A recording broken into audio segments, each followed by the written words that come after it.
விட்டு துரத்தி விட்ருவாங்கன்னு நினைக்கிறாங்க. வீடியோக்கு லைக் பண்ணி தெரிவிங்க. இனி வரக்கூடிய எபிசோடில் வந்துட்டு பார்த்தீங்க அப்படின்னா நம்ம கோபி வந்துட்டு ராதிகா கிட்ட வந்துட்டு சொல்லி சமாளிக்கிறாங்க. அந்த ஃபங்க்ஷன்லாம் வந்து முடிஞ்சதுக்கப்புறமா நம்ம விஷயத்தை பற்றி சொல்கிறேன் அப்படின்னு சொல்லிட்டு, நீங்கள் சொல்லலாம் அப்படின்னா கண்டிப்பாக வந்துட்டு நான் இங்கேருந்து போயிடுவேன் அப்படின்னு வந்துட்டு சொல்கிறாங்க. ஸோ பாக்கியா வந்துட்டு பார்த்தீங்க அப்படின்னா எழில்கிட்ட என்ன சொல்லிட்டு இருக்கிறாங்க அப்படின்னா, இந்த ஃபங்க்ஷனுக்கு வந்துட்டு எல்லோரும் வருவாங்க. வரும்போது வந்துட்டு ஒவ்வொருத்தவங்களும் கோபியை பற்றி என்னை பற்றி பேசிட்டு தான் இருப்பாங்க. அது வந்துட்டு எனக்கு பிடிக்காது.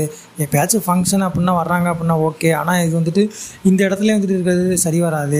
உடம்பு சரியில்லைன்னு சொல்லி தான் இங்கே கூப்பிட்டு வந்தாங்க. அப்போ வந்து நான் ஒத்துக்கிட்டேன். ஆனால் இப்போ வந்துட்டு நல்லா தானே இருக்கிறாரு, பிஸ்னஸ்லாம் வச்சு நல்லா தானே ரன் பண்ணிகிட்ருக்காரு, வெளியில் போக வேண்டியதானே அப்படின்னு வந்துட்டு சொன்னதும் வெளியில் வந்துட்டு கண்டிப்பாக அந்த ஃபங்க்ஷன் முடிஞ்சதுக்கப்புறமா அவளை வெளியில் துரத்தி விட்டுருவோம் அப்படின்ற மாதிரி வந்துட்டு சொல்கிறாங்க. அது மட்டும் இல்லாமல் ஜோசப் வந்துட்டு பார்த்திங்க அப்படின்னா இப்போ ஒரு புது பிரச்சனை வந்து கிளப்பி விட்டார். ஏற்கனவே வந்துட்டு பேர் வைக்கிற ஃபங்க்ஷன்லாம் முடிஞ்சிச்சுல, நீங்கள் இன்னும் என்னத்தை பேர் வைக்கிறீங்க அப்படின்னு வந்துட்டு சொன்னதும் பயங்கர ஷாக்காகிடுறாங்க. ஈஸ்வரி பாட்டி வந்துட்டு கோவப்பட்டு வந்துட்டு சண்டை போட ஆரம்பிச்சிடுறாங்க.